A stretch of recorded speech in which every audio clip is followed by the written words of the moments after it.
Người yêu ơi có biết rằng anh rất nhớ em, những yêu thương nồng cháy khi xưa lúc bên nhau. Đành ngào bướm yêu nhé rồi sợi sang quá qua, xóa đi bao cảm giác cô đơn lúc xa nhau. Em nhớ anh. Waiting for Sam and AJ from Australia. So Sam's in Poland right now. So 9 o'clock, 2 minutes early. So I'm always early. No, my Elvu's working, dog. Used to be Vuli, now I'm Elvu. One name, one game. I rock the party, take home all the Hardys without Ferraris. Used to dream about Bentleys and Rolls Royce, Maseratis, whatever. But now I'm sticking with my Toyota, Solara, and I'm trying to get an Acura NSX 94, yeah. Từ một ngày anh vẫn trả trở về cùng em, cùng em. Listening, learning. Giờ đây anh biết không, trái tim anh lạnh lẽo cô đơn với bao người.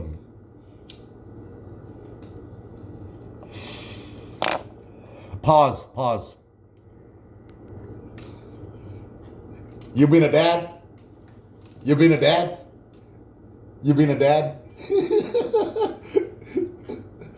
Where AJ at? Oh, he's going? Yeah. Okay, he's right there.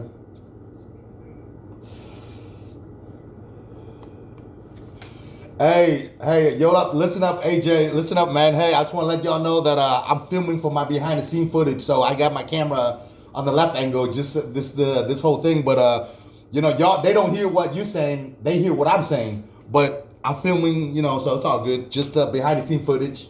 So, but hey, AJ, how you doing, bro? Well, it used to be Vuli, now I'm Elvu. One name, one game. I rock the party, take home all the Hardys without a Ferrari. So, yeah, all my friends, all the people that knows me call me Vu. So Elvu is just a show. It's just stage name.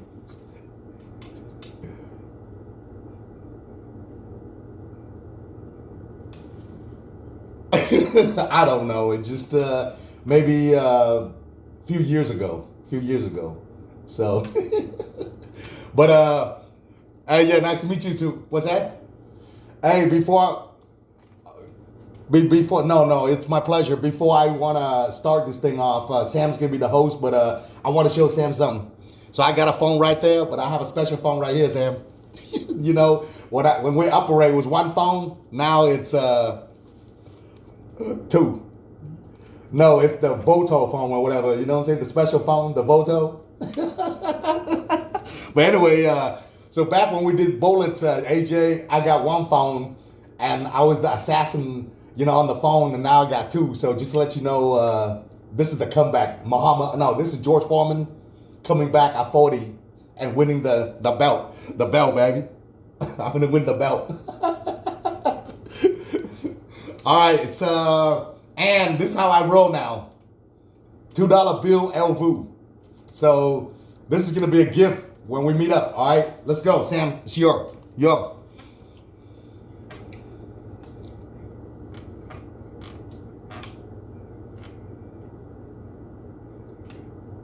No, that's for the waitresses at the casino. Because the even guys give a 50 or 20, they don't remember. They remember Elvu with the $2 bill and the name. Anyway, jokes aside, Sam, you take over, bro.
Okay, so okay, I guess AJ, I don't know. I don't need to. We don't need to go and you know talk about my credentials, what I could do, because Sam could vouch for me. One phone, now I got two phones, and now I'm back in my hometown. Like this is my home court.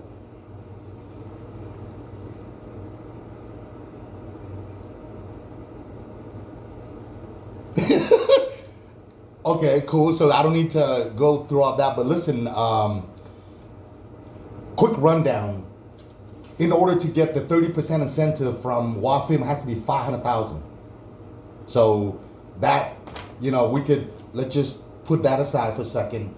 But the reason why I want to connect with you is I saw you in the commercial and, with Sam Sammy, the Adidas Dell commercial, and the passion. This is passion. This is passion. We are real filmmakers. I was in the dark for a long time, and Sam, obviously, this motherfucker is a real filmmaker, not the wannabe filmmakers. There's a lot of them running Seattle, so let's not go there, but you're one of them. So here's the deal. My idea is Don, who Sam just said, he's been spying for me in Vietnam for the last, let's say, 20 years. When I say that, what I mean is, when I was there with him, lockdown, we get the respect, but people don't like me because I'm Vu Lee. I'm El Vu. He has a better rapport with them because they're Vietnamese. I'm a Vietnamese refugee. I'm Americanized. Okay? So he has built all this contact along the way, and the contact hasn't been used. He has a distribution deal with Lotte from Korea because Korea has infiltrated Vietnam for the last 20 years. They have their own theaters. Lê Văn Kiệt, remember Bùi Đài, remember the Can Sam Bùi Đài, Lê Văn Kiệt, one of the dude? He is actually part of Lotte, and Don actually is part of his crew where they have an editing production company over there right now. He was just here for a couple months. I tried to get a hold of him, but I couldn't. I don't know where he's at. I thought he was in Vietnam. Finally, I needed him. I connect with him, and now he's in Vietnam. Just talked to him last night. One guy that stood out through this whole journey in Vietnam, his name is Lee Hai. There's behind the scene footage, but Sam knows about this, is that he used to be a singer. So when we went back in 2004 to do a music video for one of the top singer, not for him, but another guy, we met this guy. We went with him behind the scene to the village and all that stuff. He was a singer. He's got the people's love. He is like the people's champion. But I told him, listen, dog, we want to make a movie with you. You should focus on movie because the industry is going to blow up in Vietnam. At that time, there was maybe 200 theaters or even less. Now, thousands of theaters. No, thousands of screens. And a lot of, because Vietnam has becoming Korea, kind of like a mini Korea, mini Korea, because that's, the building is, 20 years ago when I was there was building this tall, now the building skyscraper, so the market blew up. Anyways, within the last 10 years, Lee Hai made 7-8 series, and it started out with, low budget, and he hit the last 3 film, he hit big. Like his last movie racked in $15 million in Vietnam plus 15 Vietnamese dong. Like this is big numbers, right? And the last conversation I had with him was I was at his house showing him bullets, and he asked us, how we could help him, and we said just go with film, just follow the film path and do it, and so on and so forth.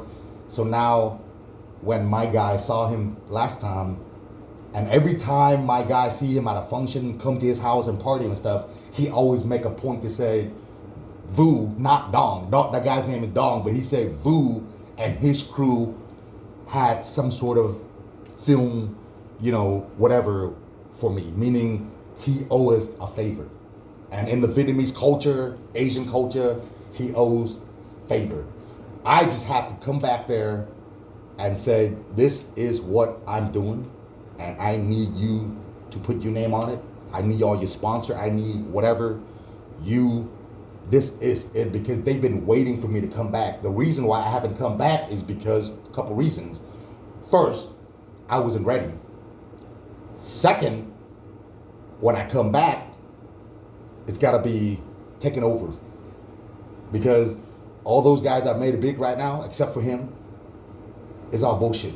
Meaning they make these stupid movies and they have a fan base, and they make it because, you know, there's certain people there, there's certain director there that Victor Vo is one of them that, you know, he's down. You know, I'm throwing these names for Sam to understand. These names are Sam and I know. These motherfuckers from here come back there and blow up. But there was one dude that wasn't here. His name's Lee Hagen, my friend. He blew up. But another director, his name is Charlie Nguyen, Johnny Min Tree's brother. They made this big gangster movie, and the government censored him. And instead of going to the theater, it was all over the internet. So that team, that crew right there, it's been shut down for the last 10 years because of that movie. That's why I didn't go back. Because they know I want to make gangster movie, and I want to make real gangster movie, not, you know, not guys that are comedy actor, you know, acting as a gangster. You know what I'm saying? I want to bring real gangster. What's up, bro?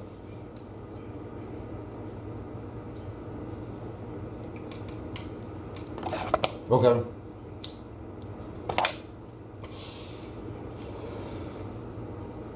Okay. Okay. I'm sorry. Okay. I'm sorry, AJ. So that's kind of like a wrap up of why I think your movie should be in Vietnam. First, the street. You have your feature film. It's similar to Tokyo, similar to Seoul, similar to Hong Kong. So the street is there, the connection is there. You can make on 250. You don't need other money. Simple as that.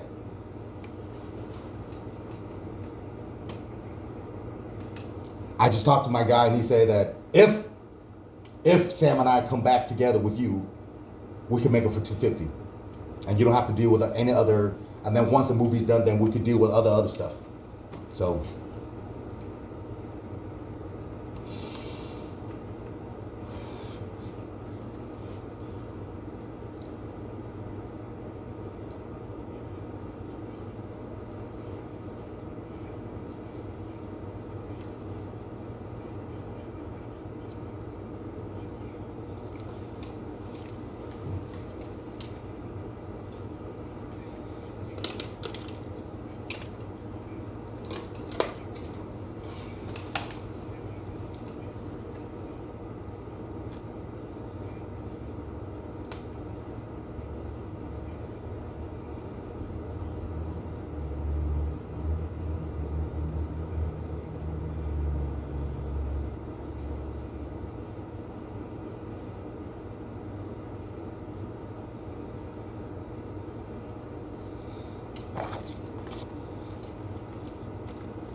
Okay, well, so you have anything to say, Sam?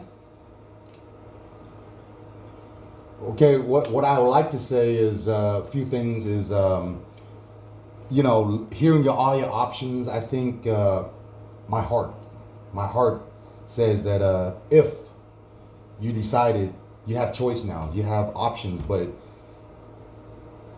the reason why I think Vietnam good opportunity is because it's a built-in distribution already with Latte and Korea and then the relations between Australia and Vietnam through there's a lot of Vietnamese in Australia, so there's a relationship there, and also uh, again, you can shoot the movie in Chicago and all that, but once the movie's done, then it becomes bullets again in terms of the process of distribution and all that. But in Vietnam, if you do it there, then it's kind of like you have the distribution set up. Your movies can show on screen on the theaters, by Latte, and then you have the backing of the top director in Vietnam. He is like the John Woo of Vietnam right now. Like John Woo was in Hong Kong, so his connection is deep. And the Lehigh, Ly, first name, last name Hai. I'll send you I'll have Sam forward you the stuff that I send you him. But I also have your info too. But listen here. It's like this. It's like, the most important thing is have your movie show on a screen, theaters, especially, and Vietnam has a younger market. So 90 million Vietnamese, 70% of them are the age of 18 to 25, that market. You know what I'm saying? This is an Uber type of movie. This is something new. It would bring in, I don't know who you, so years ago, I worked for a guy under Bigfoot Entertainment in Cebu. His name is Michael Glesner. He has a concept where he do one version English and one version Vietnamese. And one of the movie that I was involved with was in Vietnamese, but it didn't, I stopped doing that because there's things that goes on for myself. But back to what I'm saying is that Vietnam is basically is this emerging market, and that it's building itself up, and the government is focusing on trying to make it like an entertainment hub for the Saigon, because everything is Saigon. They want to become like Korea. How Korea. What's that? The censorship is laid back now because, the incentive. Oh, I'm sorry. The incentive, not that I know of right now. Not that right now. But listen though, it doesn't have to be $500,000. Again, we want to make this movie as cheap as possible so that you have money left to do whatever you need to do. You can have a booth at Cannes, you can have a booth at AFM, you could have a booth at that instead of going through a Shoreline or whoever that represent the film and so on and so forth.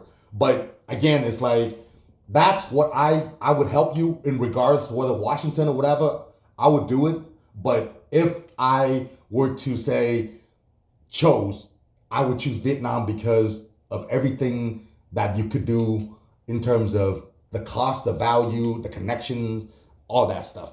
So that's what I would say. So,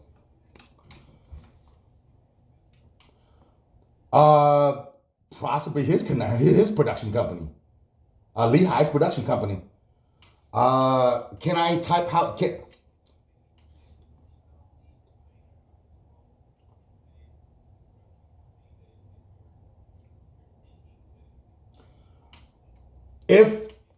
If you decided to go with Vietnam, then the first thing I do is basically have my guy contact, because I talked to Don the other day and he said that when you come back, he'd take me straight to his house and talk.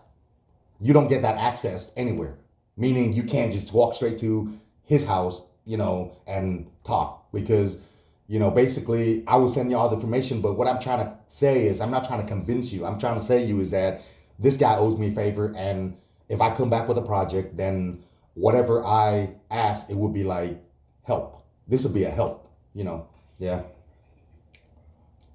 Oh no, I'm not. I don't want to do that. I don't want to do that because I want you to make your decision based upon the facts. Basically, his production company, which is Lehigh Production, I think. But you know, Lehigh Production, or go to Google right now and type in Lehigh, Lyhai. But you know, do that on your research, because you know, then you have a better time to research. So instead of me yapping all day, you know, yapping about him, whatever. But you know, his last movie, you know, blew up, and then what happened is, one that blew up, then it went to Australia, it went to California. They show in California, Orange County, you know, so on and so forth. I think Korea too. But do you see Lehigh? Wikipedia, yeah, Wikipedia, you know, and then translate into English. But anyways, yeah, bro. I, he's doing a he's doing a 10 series. What's that?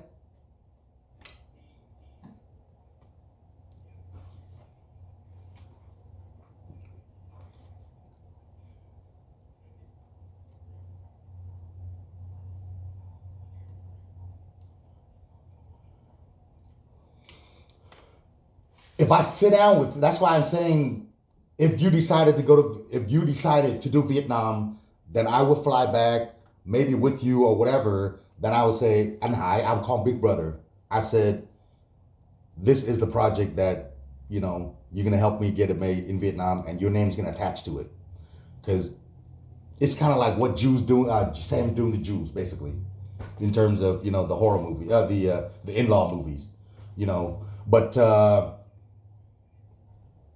yeah, Lehigh Production. Yeah, he financed all his movies before, so all he started out. I don't know, but I'm sure I could find out. But I think the budget was, his last one. He, because the previous to that one blew up too, so I think it could be in the range of 2 3 million. You know what I'm saying? But 2 3 million, you get a lot out of that 2 3 million compared to 2 3 million in New York or whatever, or you know, Miami, whatever. It's a different system in terms of. Um,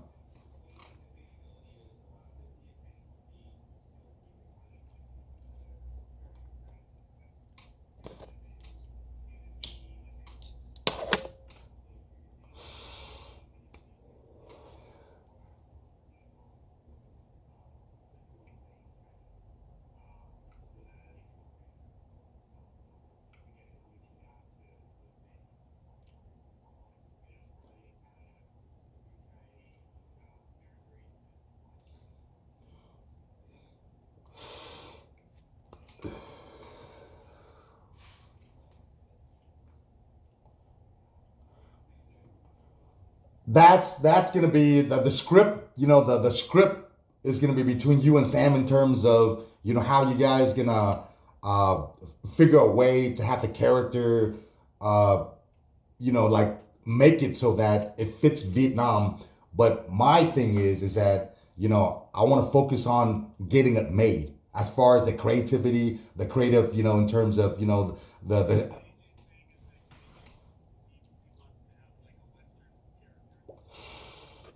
which is fine. Figure a way in the script to have an Australian Uber driver in Vietnam. He's basically part time.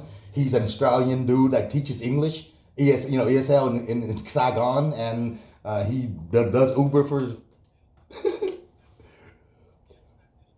Thay Ba Lo Backpackers Palace, or a backpackers thing, where a lot of Australia floating around in terms of backpacking area in Saigon District One.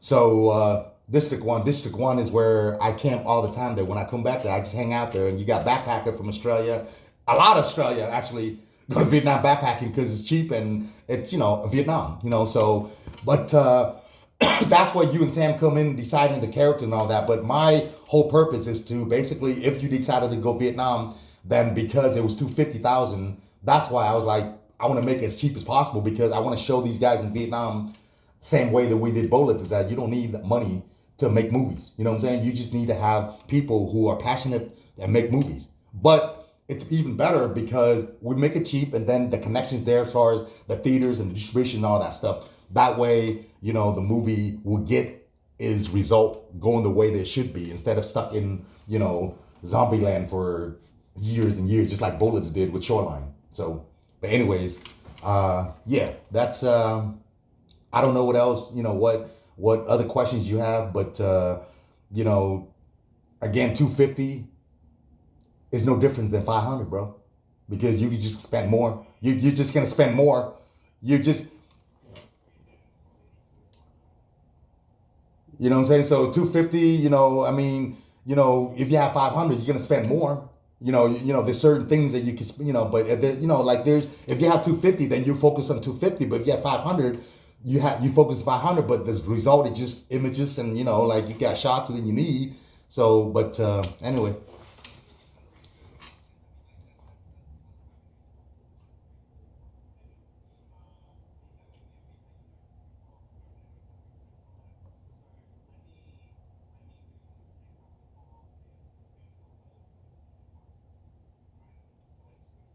okay,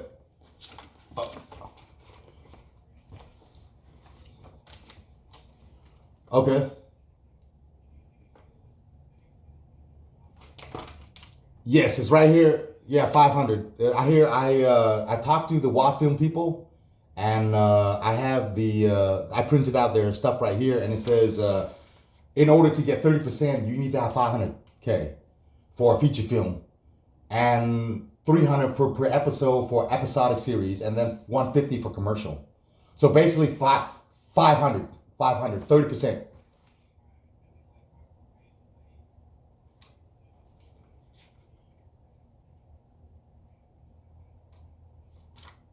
No, no, no.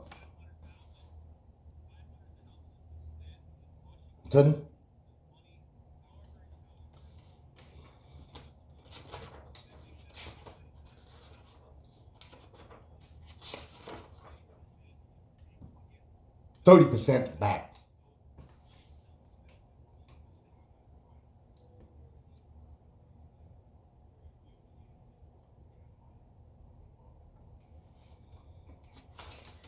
Yes, they did talk about that. They did talk about that. That it needs to be, yeah. So I could email you this, or you could go to their, Wafilm, website. Yeah, but either way, the point is that it's 500,000, 30% kickback, basically, to encourage production here, and so that the local could stay here, and so on and so forth. So, yeah.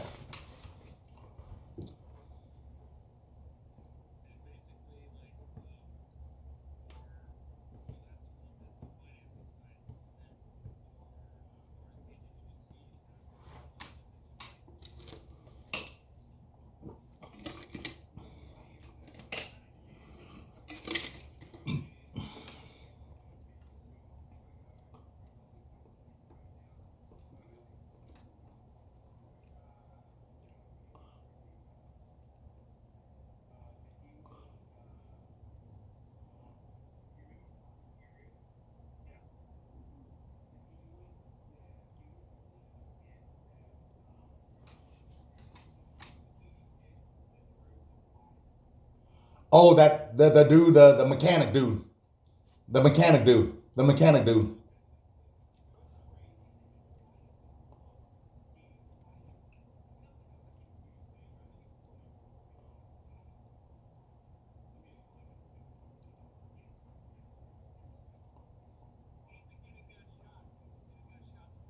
Yeah, yeah, he's the mechanic, the mechanic.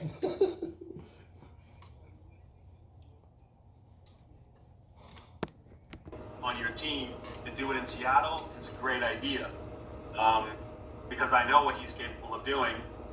I also think your idea about getting, checking like that stuff that Boo would do probably anyway is check on all these production companies and you know what I mean. Like he did this with Bullets. I mean, that's how I know all the production companies in Seattle at that time was because he basically introduced like set up meetings with everybody. Um, so yeah, it's. I told you that Boo is very unorthodox, the most unorthodox producer because he just thinks about things very differently.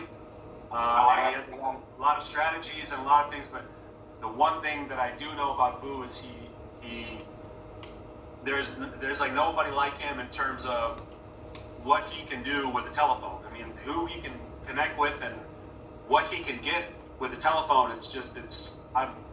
I've worked with a lot of people. I've never seen anybody on the same level. So, so for me, it's like, Boo is he's an asset for sure, you know. But you know, there's a thing about, you know, how you work with other people and stuff like that. That, you know, some things you need to reconcile, you know, like and figure out, make sure that you feel that you're on the same page and stuff like that. You know what I mean? So. Yeah, no, of course. I mean, I don't want to derail this. And this wasn't anything against like should we use Bill or not. This is the case of like, what do you think about us sourcing all the crew separately versus us just pulling on a production company with Boo? That's what I meant. Like, I'm not talking about like going circumnavigating around Boo. I'm just saying like. No. I wasn't saying. No. I wasn't saying that. I wasn't saying that. I'm saying that, like, I think, you know, if Boo is cool to work on this project, and you're cool to work with Boo on this project, and, you know, obviously, like, I will work with you guys as well, you know, because I mean, obviously, I would like to work with you. I'm excited to work with Boo again. So, you know, I mean, I'm interested in it as well because of kind of the circumstances of everything. Right. You know, more that the idea that you have a project. You know, it's not about what I feel about the project personally, because I told you my thoughts about the script and things like that. But I see like that this is a project where, you know, because of the way that it's written and because of the budget and stuff like that, you're going to have to put more into atmosphere. You're gonna have to put more into mood. You're gonna have to, you know, like, it's not a sort of an action-packed fucking thing, you know. But there's the mood boards that you had together on the Vimeo and stuff like that. It's like there's a clear vision there of what you want to achieve, you know. And I know that you're a talented guy, and I know that you can pull it off. And it's just if you want to do something in America, it's like I know that you're gonna need somebody who you can trust, but who also can fucking hustle, you know. And if you want to do it, you want to like make the movie, you know what I mean? Because like, if you want to just, there's always talk around all this shit, and it's always like, for me, I'm like, I'm always waiting for the moment when the wheels start to move, and I know that it's like once the wheels start moving, then the machine is moving, and it's like then it's very difficult to like then it's easier to just make shit happen when the wheels start moving, but it takes certain kinds of people to get the wheels moving, and Boo is the kind of person that can get the wheels moving. So, yeah, I don't know if that answers the question, but... Damn, thank you for that, Sam. I didn't know that you feel that way about me, bro. But, okay, so I'll just say it like this.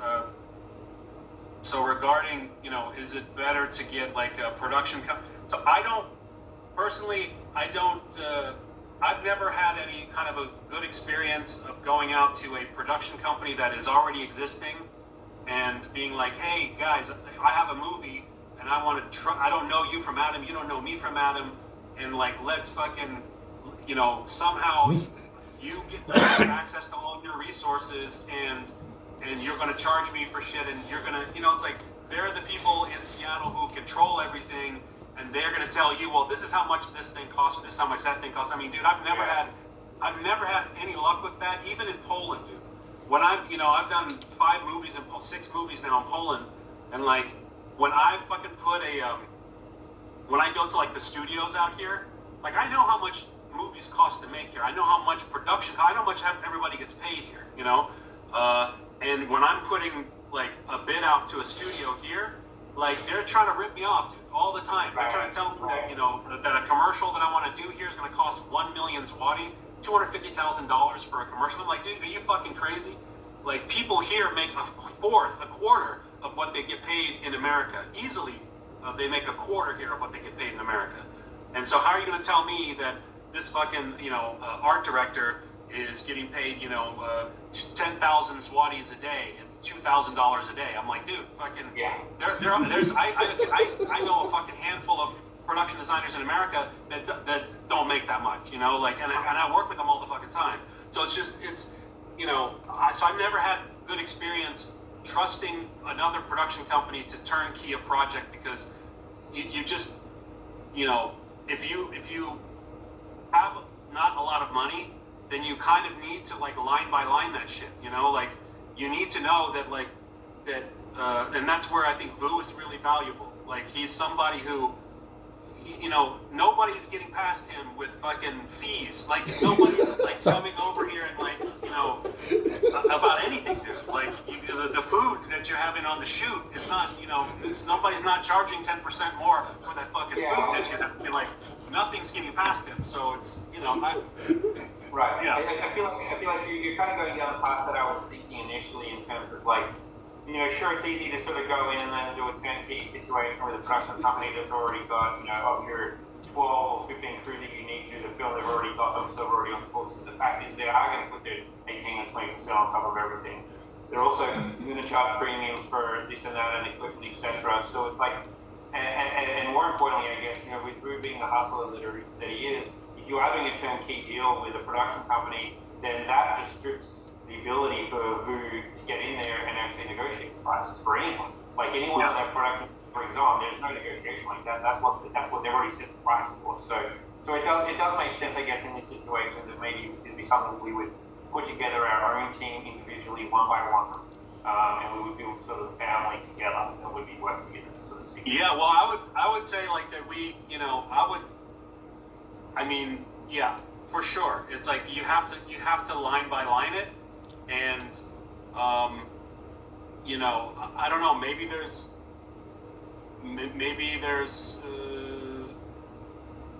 I just don't know what value we would get from any company there that we couldn't get on our own by just doing the work, like, I mean, when we produce commercials there, like, we hire everybody, we do everything through attack ships, like, and this is just the same thing, and especially like how we want to do it. We don't want crew of fucking 500 people.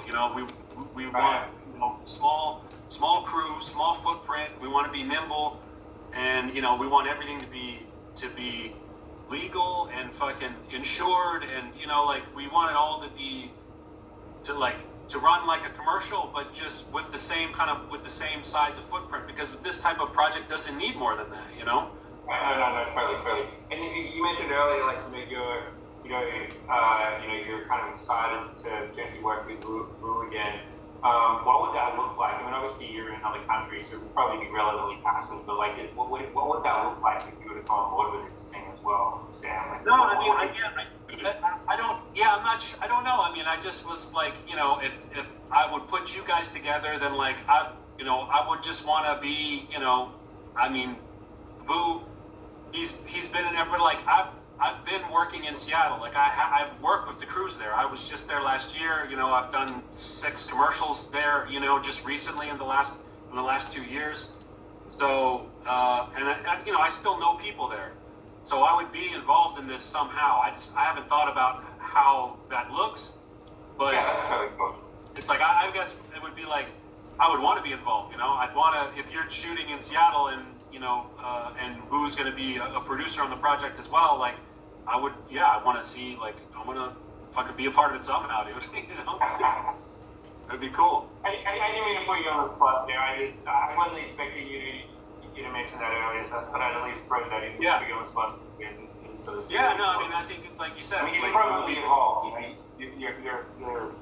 Your involvement would just sort of evolve, I guess, as the project went on, just to see, timing wise and all that kind of stuff. I get it. So there's no real answer to that. Yeah, for sure. So, but I mean, yeah, I would like to be involved if that kind of ends up working out. Then I think it would be just fun, like, it'd be cool. Yeah. I don't know how, but just, I would want to have fun with this. I would want this to be, a 4 to 6 week adventure out there, and really have some fun with it, and find a crew that are genuinely enjoying doing that stuff. I think that really just be really special with this for sure. So sure. Yeah, I mean, I think, one of the things too is just to kind of, like, initial things that that could be done is just like reaching out to the crew that's out there, putting up posts out there to find out who the people are that are like the production designers, the DPs, like we basically would need to see who's out there, like who are the people, what are the resources that are there, So yeah, the DP definitely being a big one, because a lot will scroll from that, because they'll obviously have their AC that they like to work with, so we don't really have to do any research on that, and then they'll obviously have, if the DP is like super passionate about this, it's like, okay, so who's your go-to gripping gapper, three guys of course, that we have to put them forward to this thing, and so the DP would probably be a big one. If you guys have any recommendations for DPs, probably not Gabe. I don't know, Sam. Gabe and I had like a little falling out. She's I heard about it. It's all good, man. Yeah, I mean, I also think that maybe his style probably wouldn't. Even aside from that, his style wouldn't be the kind of. I mean, he's more of a high key guy, and like I think and the stuff that you put out, it's more like low key lighting. It's a lot more.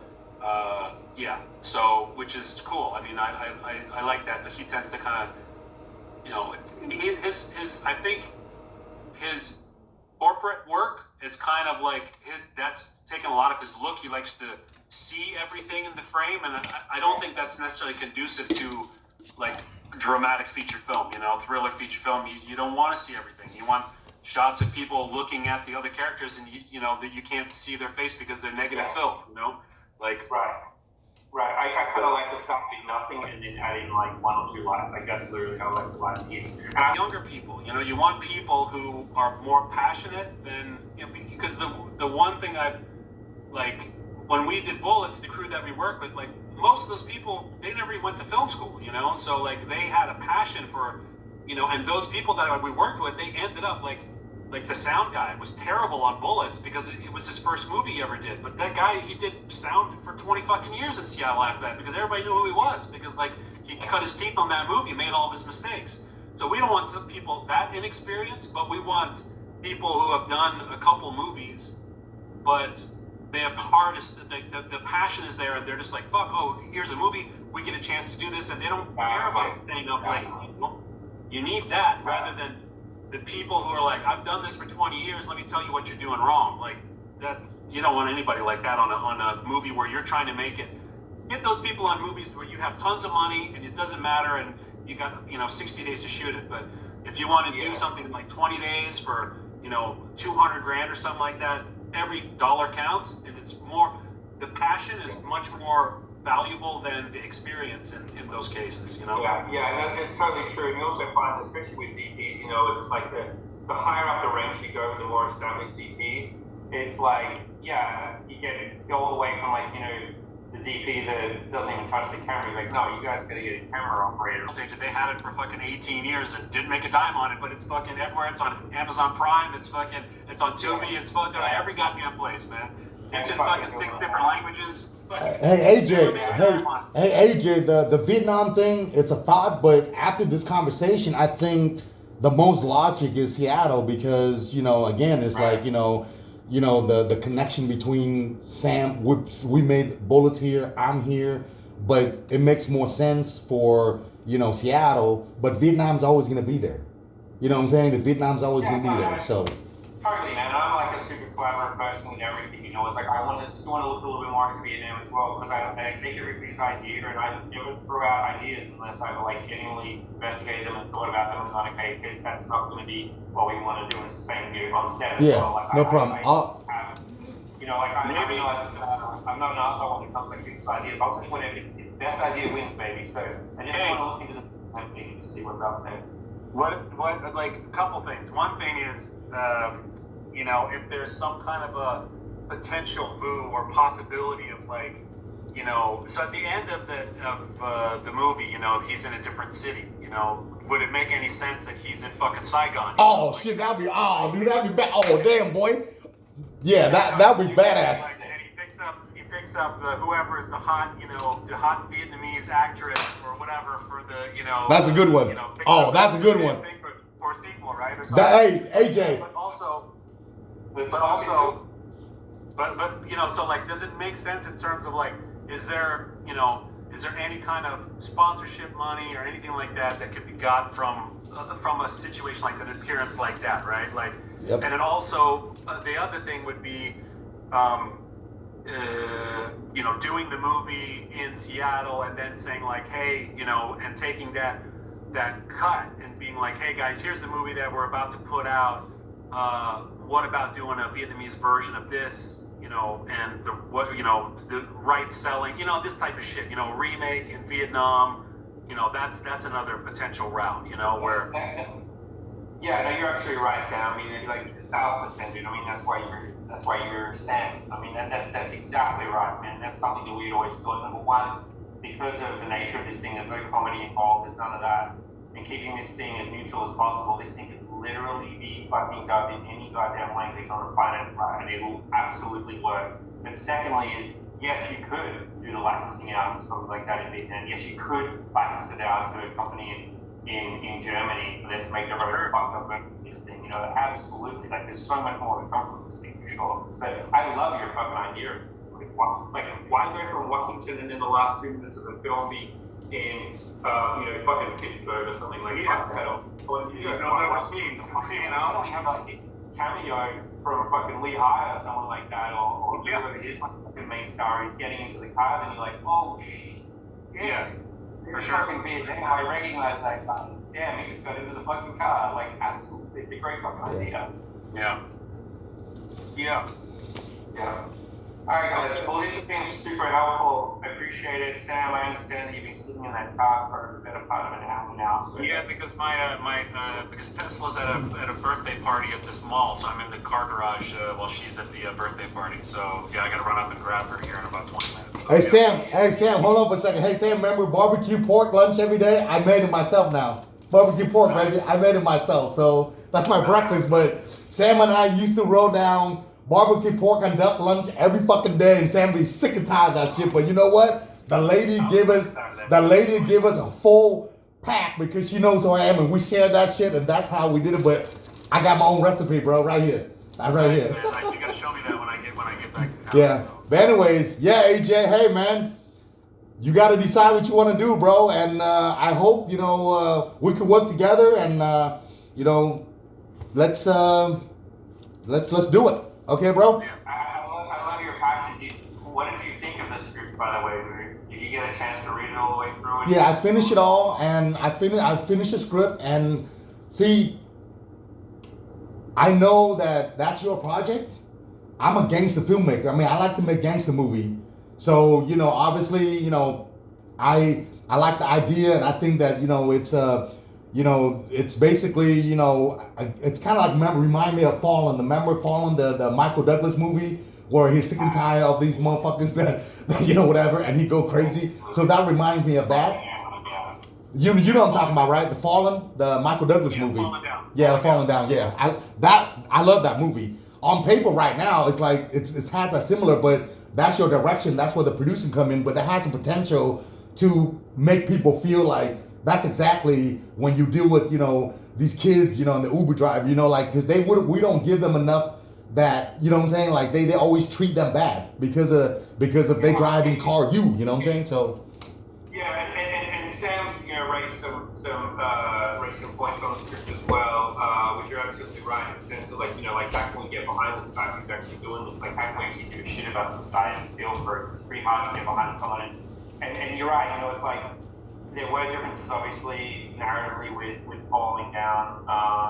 In terms of like the protagonist and the antagonist, there's a stronger protagonist there, I guess, than what we have in 6 Mile and 6 Mile. And obviously, Guy wins in the end effectively in 6 Miles, and how do you get behind that? So it is definitely a thread the needle situation to try and really, it's going to be tough to do it, but I think it's possible. I think we can get people kind of behind this guy. It doesn't matter if their opinions change halfway through. I mean, that's literally what's happening. We're seeing this film through he is the lens that we're seeing this film through, and he is not a reliable fucking storyteller because he is a little delusional. So the fact that the audience would change and potentially swing against it, that's totally fucking fine. It's totally fine. I think that's what's so intriguing about this script, is to thread that needle, and I want people to be impressed that they were behind this guy at the start, because they got sucked in effectively as well. So yeah. Hey AJ, I'm sorry to cut you off. Hey AJ, real quick, man. Are you stuck with the title?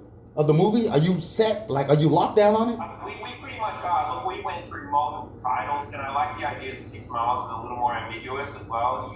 At no point in the script do you ever find out what 6 miles is. I mean, obviously it says it at the end of the lookbook, which is the average rideshare drive taken in USA. That's where it came from. Okay. And I don't give a fuck if people don't know what 6 miles is. And I think that there's something beautiful about that. Okay. I can tell less. Okay, cool. No, cool, man. Yeah. And it's funny because someone actually mentioned that down in Australia and said, you're going to change 6 miles to 10 kilometers? And I'm like, fuck no. Anyway, look, it is a work in progress though. Who knows what will happen, right? I'm actually making some more script adjustments over this weekend. I've got some notes down that I'm going to change and add some other really interesting visual cues to this thing as well, sort of from a directorial point of view. But yeah, this thing is always evolving. I think we're getting close to a good point in this. So always down to hear feedback as well, mate. I did a ton of notes from what Sam told me last week when we were rolling it out as well. Anything to make the script better in the story. So I'm excited. Okay, cool. Congratulations. First of all, congratulations, bro. I want you to get this thing done, though, because it's just get it, man. Let's just go. Let's just don't overthink it. Just lock down, So it's exactly what Sam said, man. I can tell why Sam was excited to sort of pair us together. So I appreciate that energy, man, and I'm excited too. And so great meeting you, dude. And, okay. I've got a lot to put together and think about, and yeah, let's all keep in contact, guys. Okay. Okay. Cool. Okay. Nice meeting you, AJ. Okay. All right, bro. Take care, guys. Take care. Bye. Yeah. So yeah, that was Sam Aquina and AJ, the director from Australia. Might be a movie in Seattle. Anyways, Vu Lee, now El Vu, back in the game, possible. All right, take care, everybody. Bye.